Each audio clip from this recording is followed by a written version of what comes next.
All part of the usual process of consultation and listening to feedback, or a humiliating backdown after a rushed budget. On Thursday, the Prime Minister and Treasurer announced a raft of changes to the measures they unveiled 5 weeks ago on budget night. After 5 weeks of criticism, more small businesses will now be given exemptions. Concessions are being worked on for startups. The Treasurer's discretionary powers will be limited, and discretionary testamentary trusts will be spared from the new 30% minimum tax, which was labelled a death tax by the opposition. There's a huge amount on the line here for Labor politically. This budget has already been marked down in the polls for the broken promise element.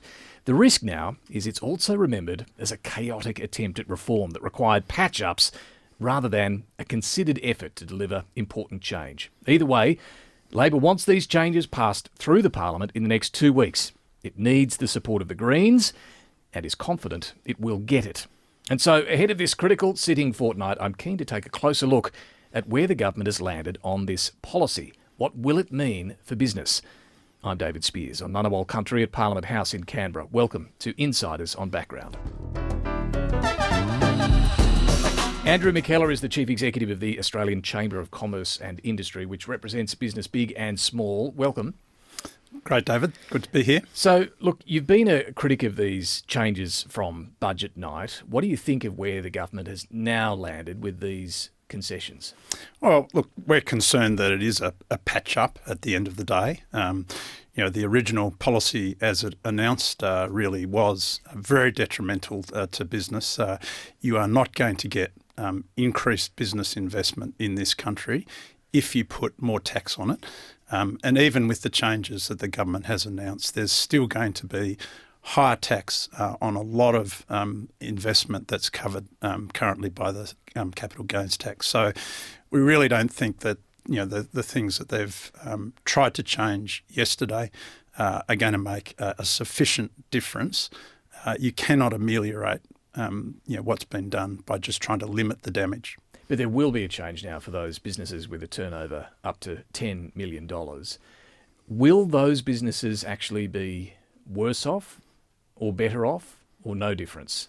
Well, look, it'll ameliorate some of the damage that would have occurred as a result of what was announced in the budget. But will this mean that they're worse than they are under the existing law for capital gains tax? Well, what it means is still for the majority of businesses, certainly for the majority of business investment, there's still going to be a higher tax burden. So, but I'm asking the Treasurer specifically about sure. Those businesses up to $10 million where the government's made some change. Oh, look, that's improved the situation for them. Is it better or worse? Is it better or worse than the existing capital gains tax rules for them? Oh, look, it will depend on a case-by-case basis, and of course it's got to be put alongside the other measures that have been announced in the budget. So things like the $20,000 instant asset write-off being made permanent, the loss carryback also being returned permanently, the R&D changes.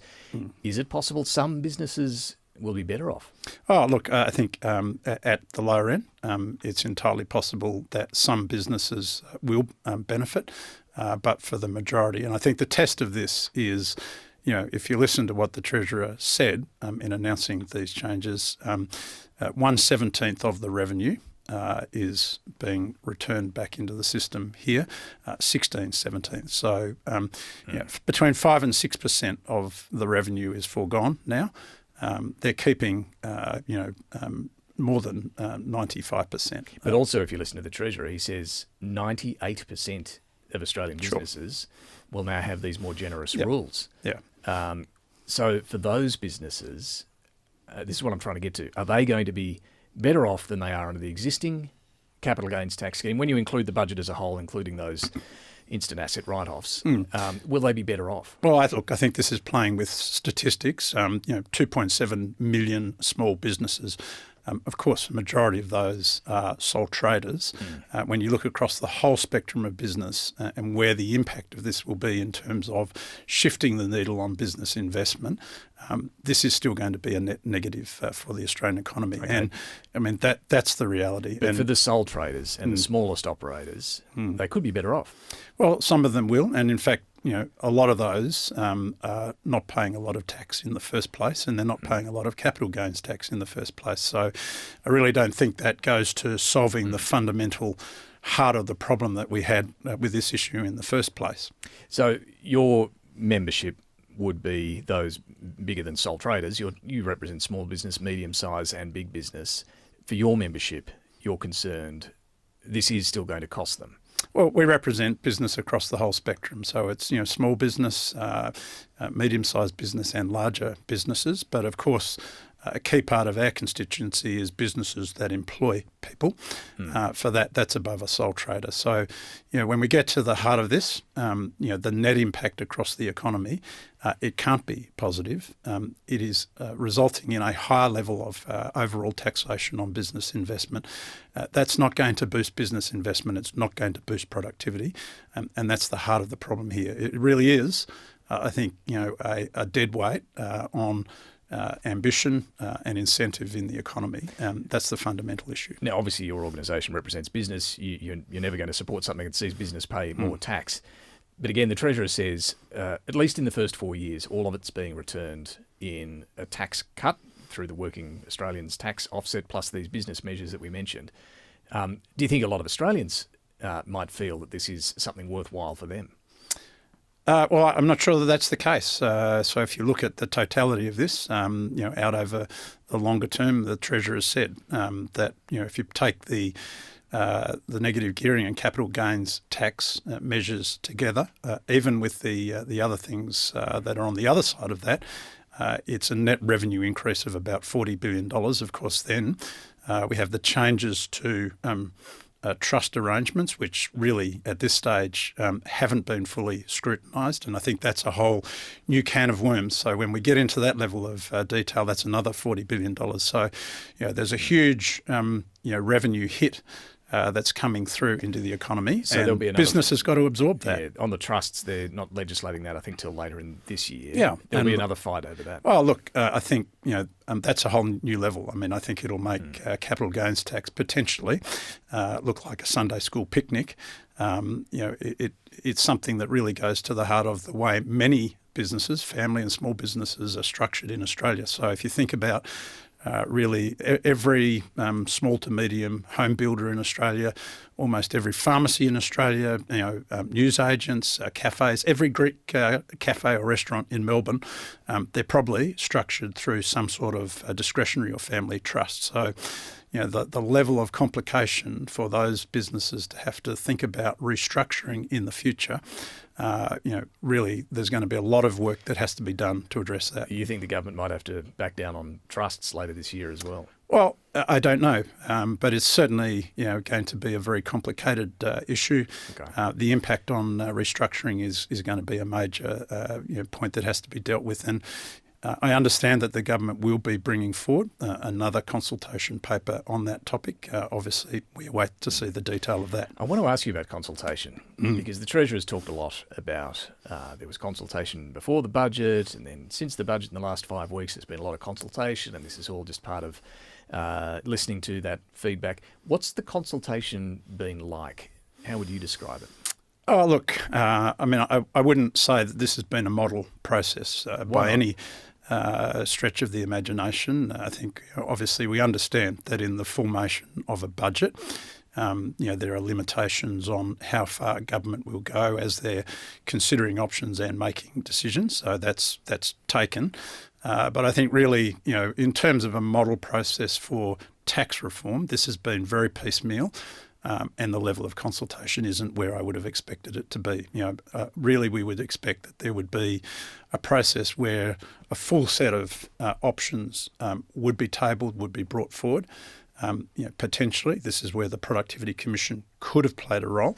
We didn't see that happening. Instead, we've kind of seen dribs and drabs leaked out in the budget process. We've seen the announcement on budget night.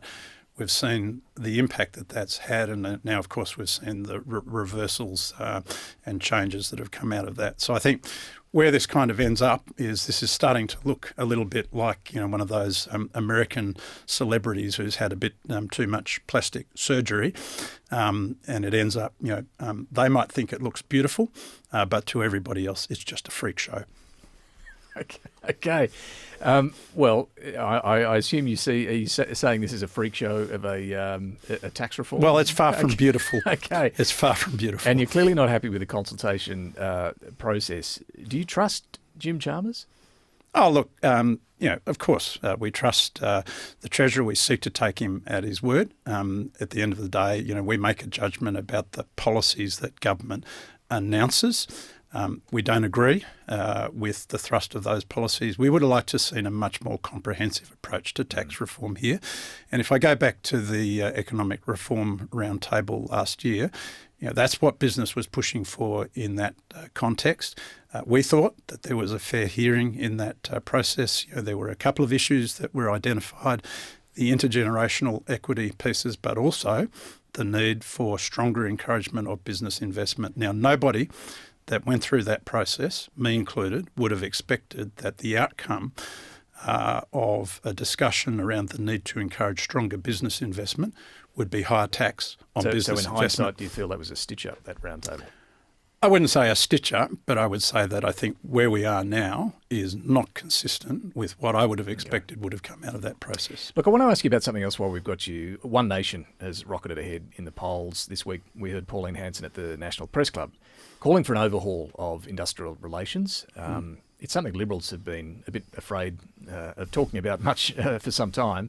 Pauline Hanson says businesses tell her that it's too difficult to sack people these days. They're on their phones, they don't work, they don't turn up, they're actually lazy. Is that what business thinks? Look, business has a lot of thoughts about industrial relations, and it's a topic that we're not afraid to talk about. So do you feel that way about business, about workers, that they're on their phones, they don't work, they don't turn up, they're lazy, they're too difficult to sack? No, that's not how we feel about workers. What we do feel is that there needs to be, again, stronger incentive in the system, less regulation. If we look at the changes that have been made to our industrial relations system over the past 4 years, they've piled on regulation after regulation. They've made it harder for business, particularly small and medium-sized business, to take on a range of employees with confidence, so particularly in areas like casual employment and other areas. They've put into place new restrictions, new offences. They've criminalised so-called wage underpayment. They've made it much harder for business, and I think it's a shame, but at the end of the day, that's what's been supported through the Senate and through the Parliament. I understand all that, but to be clear, when Pauline Hanson says it's too difficult to sack workers and that business reckon workers are too lazy, you're saying that's not what business thinks? What we're saying is it needs to be easier for business to create jobs and to employ more Australians. But not easier to sack workers. Look, of course, we think there should be more flexibility. So when you need to make changes, you can make the changes. But equally, you've got to have in place a system which encourages business to take the chance to create jobs, to employ more Australians. That's the only way we're going to grow the economy and grow the pie. It's not about how do we shrink the economy. Of course, we need to have the flexibility to make changes when we need to make changes. So those sorts of areas have gone too far. And that I think is where we would put the emphasis. And a final one, Pauline Hanson also once again railed against the net zero target.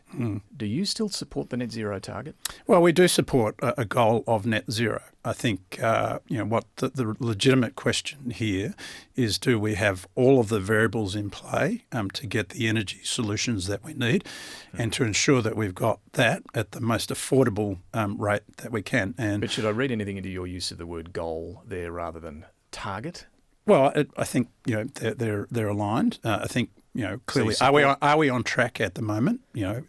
Will we need to accelerate substantially? I think these are questions that business will continue to look at. I don't think we should walk away from the Paris Agreement framework, but we have to have the full set of options at our disposal. And as I have been recently meeting with counterparts in other parts of the world, they look at the solutions that we're adopting in Australia, and they say, gee, that's surprising. They seem to be incredibly restricted. You're putting an emphasis almost entirely on renewable energy. What about the other options? And I appreciate you'd like more options on the table. We would. But you still support the net zero by 2050 target? Oh, look, I think net zero as a goal is something that business stands by. Okay, can we achieve it? Can we achieve it by 2050 or not? Just to be very clear, so listeners aren't confused. Do you support net zero by 2050 target? We do. We do support that target. Can we get there? Will we need to change policies to give it a real shot? We think that those things have got to be on the table. Andrew McKellar, thank you very much for joining us. Thank you, David. All right. And look, if you'd like to hear more on what we've been discussing, this budget back down, join us for Insiders Sunday morning on ABC TV. PK will be back in the podcast feed on Monday, and we'll be back at the end of the week. See you then. You're making us all feel very excited about being here.